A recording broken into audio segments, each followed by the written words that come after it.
একে একে ছয় পুত্র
যাবো না মা, আমি তোমায় কথা দিলাম মা, শাস্ত্রের বাণী যদি সত্য হয়ে থাকে, যে জননী জন্ম ভূমিষ্ঠ সরকার দাবি করিও শিবা।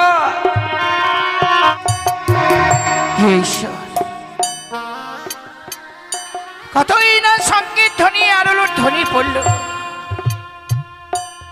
মনে হয় আমার লখায় সে মাল্লা মুকুট পরিধান করা হয়ে গেল। বলে দাও না গো ভগবান, আজকের দিনে আমার লখাইকে বিদায় দিয়ে আমি এমনি ভাবে এই সারাটা নিশি আমাকে থাকতে হবে।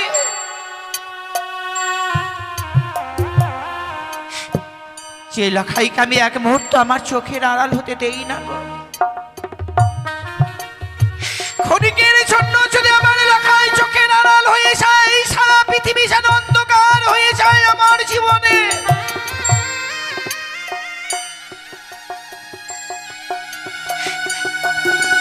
যে লখাইকে আমি নিজ হস্তে না খাওয়াইয়ে দিলে, আমার লখাই কোনোদিন নিজের হস্ত দিয়ে খায় না। সেই লখাইকে আজকের দিনে বিদায় দিতে হবে আমাকে। কিন্তু কই, কতই বিলম্ব হয়ে গেল, আমার লখাই এখনো ফিরে এলো না কেন? আমি জানি লখাই, মা, মা গো, লখাই, মা,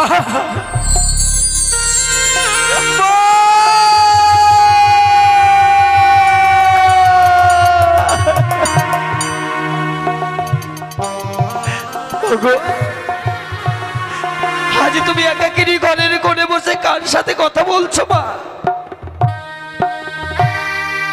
লখাই রে, মা, এতক্ষণ ধরে আমি তোর কথাই ভাবছিলাম রে পুত্র।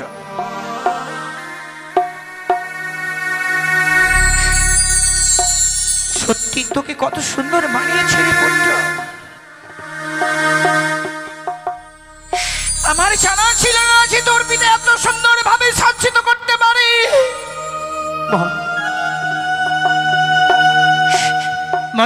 আজকের দিনে স্বয়ং ওই গোলক থেকে যেন নারায়ণ মর্তের বুকে নেমে এসে আমাকে মা মা বলে ডাকে।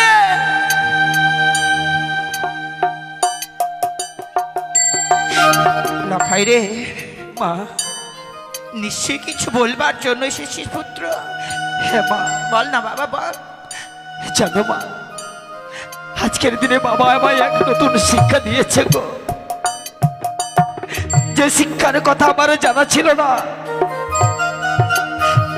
পিতা বলেছে যে যে কোনো শুভ কাজে অগ্রসর হতে গেলে নাকি গুরুজনদের আশীর্বাদের প্রয়োজন হয়, আর ইহা জগতে মাতা পিতার যে পরম গুরু আর কেউ হতে পারে না। তাই তো তোমার কাছে ছুটে এসেছি মা, তুমি শুধু একটি বার আমায় হাসি মুখে বিদায় দাও। লখাই, একটি বার বিদায় দাও জননী। বলিস নে পুত্র, বলিস নে, সেই বিদের কথা বলিস নে। বিদের কথা মনে পড়লেই যেন মনে পড়ে যায় আমার হারানো 6টি সন্তানের কথা। ঠিক আমার সন্তানদেরকে এমনি ভাবে আমি বিদায় দিয়েছিলাম আমার লবলক্ষ্মীর বাগানে খেলাধুলা করবার জন্য।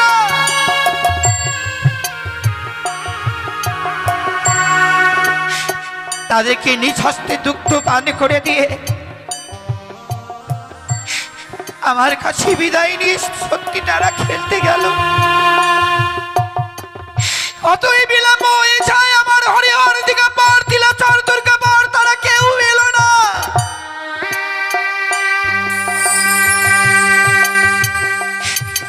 আমি নিচে গিয়ে দেখলাম আমার হরিহর দিগম্বর তিলাচর আমার ওই লবলক্ষ্মীর বাগানে যেন সবাই যেন কেমন ধুলাই গলা ঘুরি যায়। আমি সেই দিন আমার হরিহর দিগম্বর তিলাচর দুর্গাবরকে তাকে ডেকেছিলাম রে পুত্র, বলছিলাম মনে হরিহর দিগম্বর একটি বার কথা বল। সেই দিন তারা আমাকে কেউ আমার সঙ্গে কথা বলিনি রে লক্ষা। আজকের দিনে তুই বিদের কথা বলছিস না, আমি তোকে বিদায় দিতে পারবো না। কি বলছো জননী? তুমি যদি আমায় হাসি মুখে বিদায় না দাও, আমি কি করে যাবো জানিতে মা? বলো না, কি করে যাবো? আরে যেও না, যেও না লখা।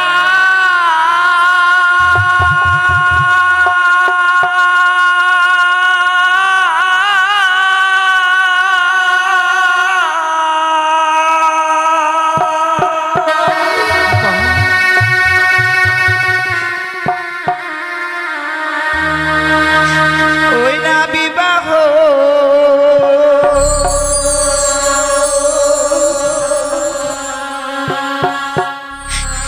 ও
একে একে স্বয়ং পুত্র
যাবো না মা, আমি তোমায় কথা দিলাম মা। শাস্ত্রের বাণী যদি সত্য হয়ে থাকে, যে জননী জন্ম ভূমিষ্ঠ সরকার দাবি করিয়াছি মা, আর সে মায়ের চোখে যদি জল ঝরে, আমি মায়ের চোখে জল ঝরিয়ে কি করে যাব মা? আমি যাব না মা। তুমি তো জানো যে মায়ের চোখের জল সন্তানের অকল্যাণ হয় জননী। তাই আমি কি বলি জানো মা?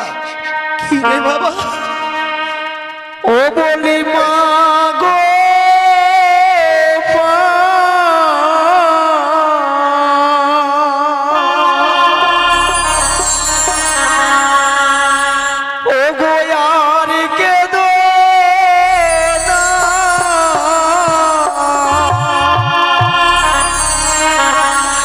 ওই বিবাহ করিতে আমি আর যাব না মাগো মা।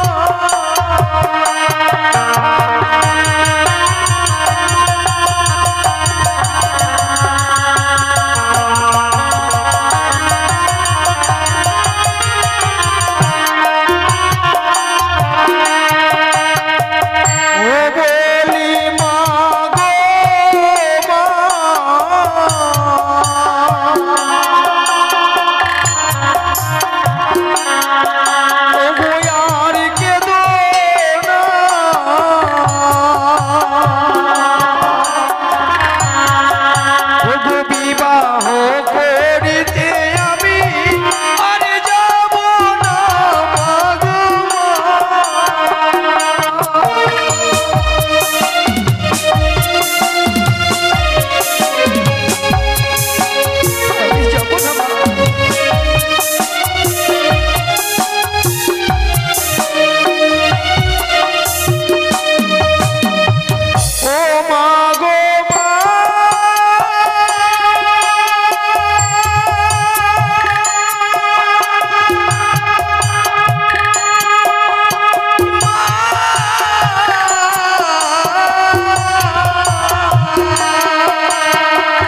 তোমার নয়নের জল মোছাতে আমি কি করব জানো মা? কি করবে লাখাই? ওগো মাথার মুকুট আমি মা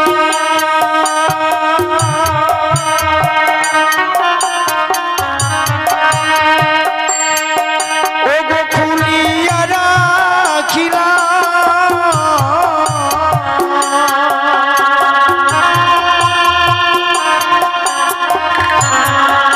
ওগো গলার মালা দেখো চুড়িয়া ফেলিলাম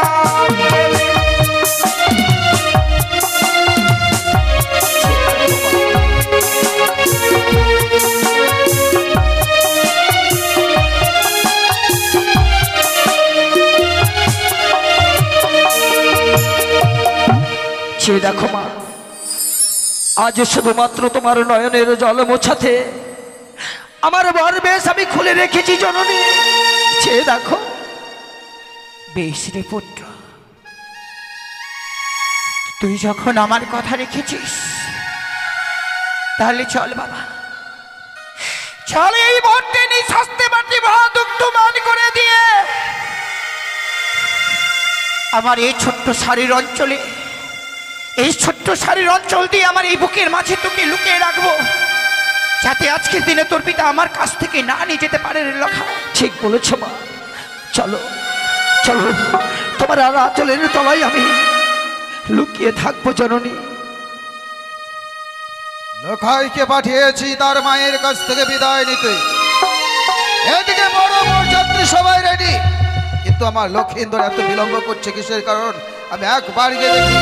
সনকা, কি সনকা, সনকা, কি করেছো তুমি? লখাই বাবা, আমি না তোকে বড় বেশে সুসজ্জিত করেছিলাম, মালির দেওয়া গলায় মেলে দিয়েছিলাম মালা, মস্তকে সোনার মুকুট খুলে ফেলেছ মানে? বাবা, আজ আমি বুক ভরা আশা নিয়ে মায়ের কাছে এসেছিলাম শুধুমাত্র একটিবারে বিদায় নিতে। এসে দেখে কিনা আমার মা জননী যেন অজর নয়নে কাঁদছে। ওগো বাবা, বলো না, আমি গর্ভধারিণী মায়ের চোখে জল ঝরিয়ে কি করে যাব ওই উজানিতে? মায়ের মায়া কান্নায় জড়িয়ে গেছে। ভুল করেছো সনকা, তুমিও ভুল করেছো। তুমি একবার ভেবে দেখেছো যে উজানিনগরে সতী বেহুলা চাতক পক্ষের নিচে আছে? আজকে যদি সময় মতো যদি সেটাই না পৌঁছাই, সেই বেহুলা হবে লগ্ন ভ্রষ্টা। আর তুমি কি তাই চাও? না গো স্বামী, সত্যি গো, লখাইয়ের মুখ বানিয়েছি যেন সবকিছু আমি কেমন বিস্মরণ হয়েছিলাম। নিজের স্বার্থের জন্য আজকের দিনে আমার লখাইকে আমি মায়ের বাঁধনে বেঁধে রাখতে চাইছিলাম। তুমি আমার ভুল ভাঙিয়ে দিয়েছো স্বামী। আমি কখনো চাইবো না গো, আমি কখনো চাইবো না একে নারী হয়ে অন্য নারীর কপাল ভাঙি। দেব গো স্বামী, দেব। এই মুহূর্তে লাখাইকে, এই মুহূর্তে আমার হাস্যবদনে আমি বিদের ব্যবস্থা করব। বেশ, লখাই পুনর্বার পর্বে শেষ সজ্জিত হও। বেশ।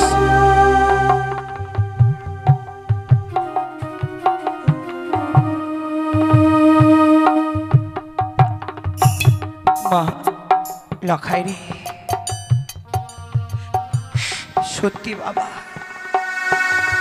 আজকের দিনে আমি কত ভুল করতে চলেছিলাম। তোর জন্য যে প্রথম আনি চেয়ে রয়েছে ওই অষ্টবর্ষের নাবালিকা,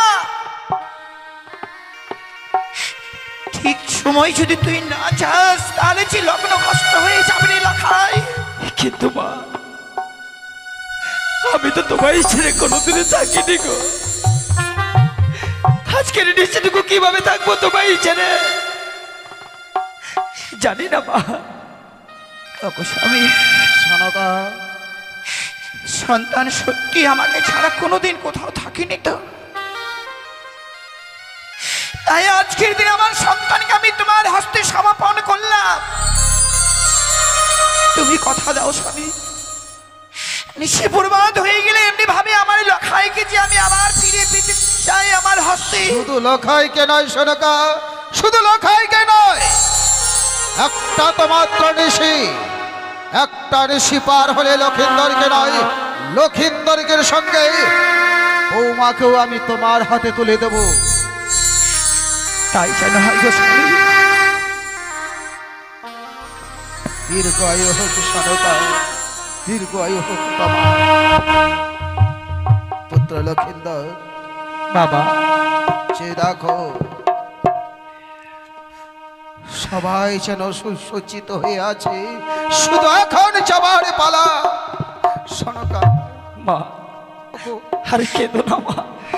ও ছোর নয়নে, তুমি তোমার বাড়ি ফেলো না সনকা, আশ্ব বদনে আমাদের বিদায় দাও। বিদায়?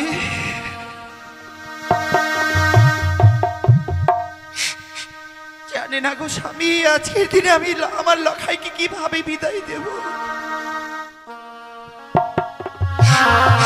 এই আজকের দিনে যে আমার মন চাই না লখাইকে একটিবার আশ্রমতরে বিদায় দে।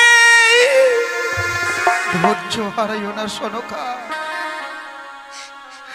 আশ্ব বদনে তুমি আমাদের বিদায় দাও সনকা।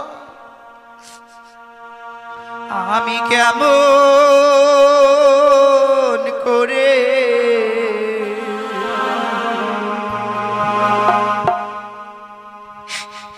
দেব বিদায়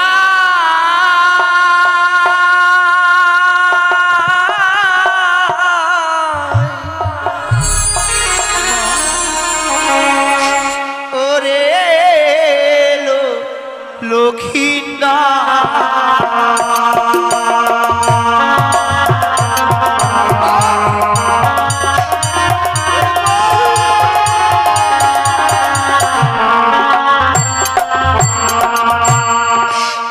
আমি কেমন করে দেব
গো ভগবান।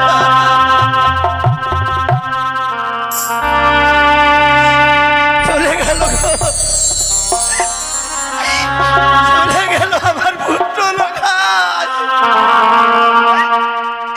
ওগো ওগো চপলার বাবা মায়েরা, আপনারা সকলে একটিবার আশীর্বাদ করুন। আমার লোকাই সাথে আপনার আশীর্বাদে ফিরে আসি গো মা। আমার লোকাই সাথে ফিরে